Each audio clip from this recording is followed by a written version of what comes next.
Buenos días, buenas tardes, buenas noches, buenas los que fueran. Bueno, este video es para los chicos de cuarto, ¿sí? Y ya vamos directamente a trabajar sobre un aspecto que ustedes ya vieron en video, pero ahora vamos a recordar y lo vamos a replantear. Vamos a hablar de las presidencias radicales, ¿sí? O sea, nosotros habíamos hablado de la fundación de la Unión Cívica Radical a partir de la Revolución del Parque en 1890, que hay una Unión Cívica que después se escinde, se divide en dos, Unión Cívica Nacional y Unión Cívica Radical. La Unión Cívica Radical continuó, se transformó en un partido que decía representar los intereses fundamentalmente de la clase media, urbana, que había crecido muchísimo, y de alguna parte del sector obrero, si bien la Unión Cívica Radical no era un partido precisamente obrero, y vamos a ver qué consecuencias tuvo esto. La Unión Cívica Radical va a intentar terminar con el régimen de la burguesía terrateniente que ellos identificaban como oligarquía, que a través del PAN, del Partido Autonomista Nacional, fraguaban elecciones y que estuvo en el poder entre 1880 y 1916. Después cambió el nombre del PAN, pero bueno, seguían siendo los mismos sectores de la burguesía terrateniente, la representación política de esa burguesía terrateniente.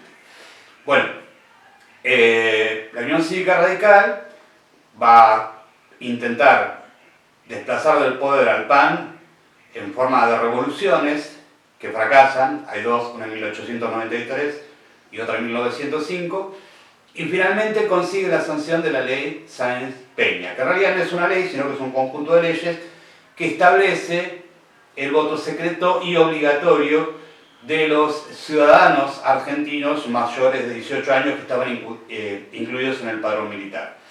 Esto es importante, la sanción de esta ley, porque es un paso adelante hacia la democratización de la representación política, pero no establece un régimen democrático. Fundamentalmente porque las mujeres no tienen derecho político alguno. No solamente no se pueden presentar como candidatos, sino que tampoco pueden votar. O sea que en algunos libros se dice, bueno, la ley Sáenz-Peña, el conjunto de leyes que se conocen como Sáenz-Peña, establece un sistema representativo democrático, cosa que es falsa, es absolutamente falsa. Por un lado porque las mujeres no podían votar, no tenían derechos políticos.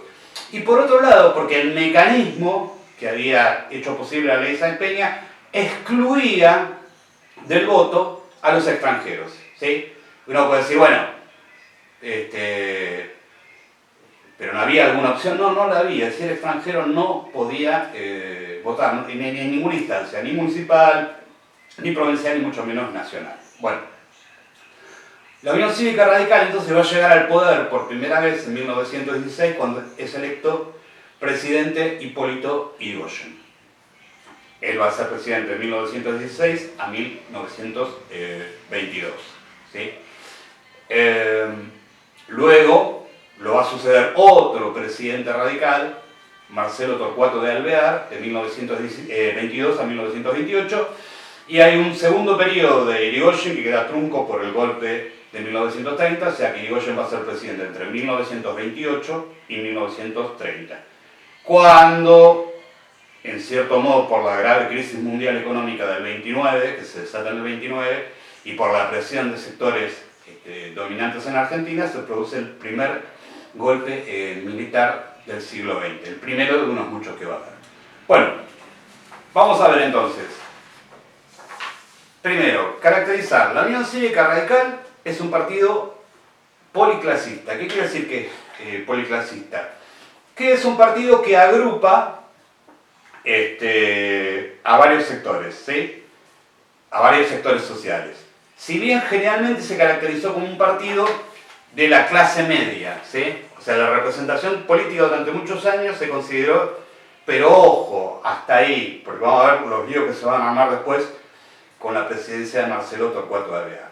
Pero digamos que es el primer gobierno de Yrigoyen, que va del año 1916 a 1922, asegura a la clase media acceder a puestos de representación política, ¿sí? O sea, ese es digamos, antes solamente dominaba el aparato político del Estado la clase alta, los sectores dominantes, ahora accede la clase media a través de la edad, y algunos sectores populares urbanos. Algunos sectores populares urbanos. Bien.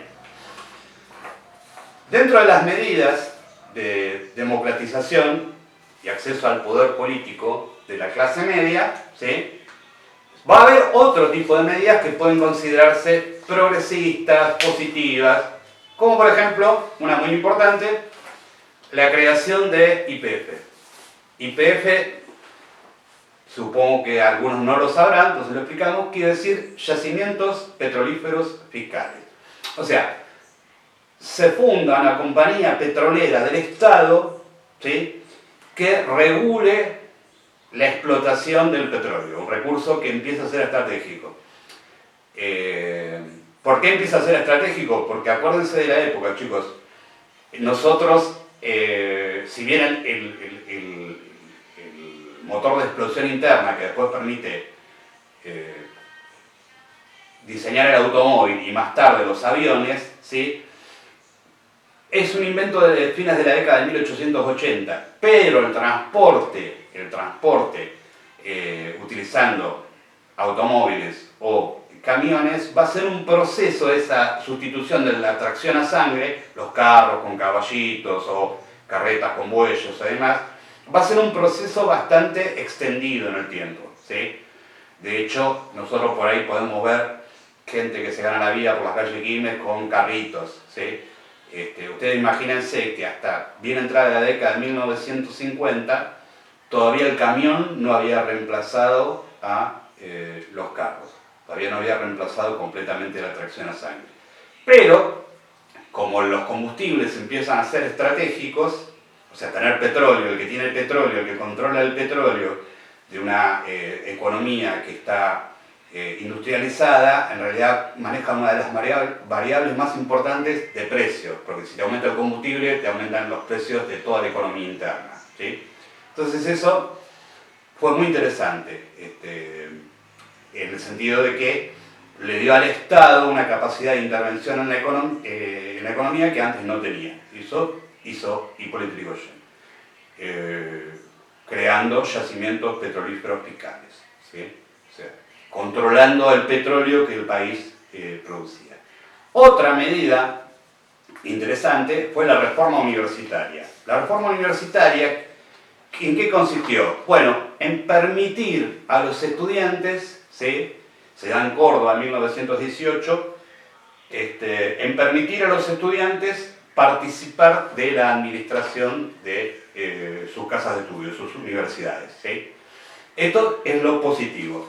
Ahora, para terminar, nosotros dijimos que la Unión Cívica Radical es un partido de clase media, y en realidad lo que va a ocurrir es que va a haber sectores obreros que no se van a integrar a la Unión Cívica Radical, fundamentalmente los anarquistas. Van a organizar una huelga general en enero de 1919, que después se va a considerar la Semana Trágica, y van a haber huelgas de los peones patagónicos de las estancias de Santa Cruz. Ese episodio se va a conocer como Patagonia Rebelde, se da en dos periodos, 1921 y 1922. ¿Cómo responde el gobierno de la Unión Cívica Radical? Bueno, responde no negociando con los obreros por las condiciones de trabajo, no, sino reprimiendo. O sea, tanto la Semana Trágica como los episodios que luego se conocerán por iniciativa del historiador Osvaldo Bayer, como la Patagonia Rebelde, son episodios trágicos por la cantidad de muertos que hubo, cientos de muertos en los dos episodios. Con lo que, bueno, ahí se plantea seriamente la idea de que hasta qué punto era democrático el gobierno del señor Yrigoyen, cuáles eran sus intereses, o sea, abre una duda bastante grande respecto de eso, que va a ser confirmada con la elección de Marcelo Torcuato de Alvear en 1922 hasta el 28, que en realidad él ni siquiera es de clase media. Marcelo Torcuato de Alvear es un representante de los sectores concentrados de la economía argentina aliados al capital británico, o sea, la famosa burguesía terrateniente. Y Alvear tiene la suerte de gobernar con poca conflictividad social, porque es el momento en que el modelo agroexportador del que ya hablamos alcanza su mayor nivel de desarrollo. Marcelo Torcuato de Alvear va a beneficiar a los sectores a los que él pertenece, a la burguesía terrateniente. Eso va a producir conflictos al interior de la Unión Cívica Radical que se van a dividir en dos. Los radicales personalistas o irigoyenistas y los radicales antipersonalistas o alvearistas. Y eso va a producir una crisis y una división del partido. A pesar de todo, Hipólito Yrigoyen fue electo presidente de nuevo en 1928. Bueno, en la próxima vamos a ver cuáles fueron las consecuencias de la crisis del 29 en la economía y en la política argentina. Bueno, cuídense y nos vemos.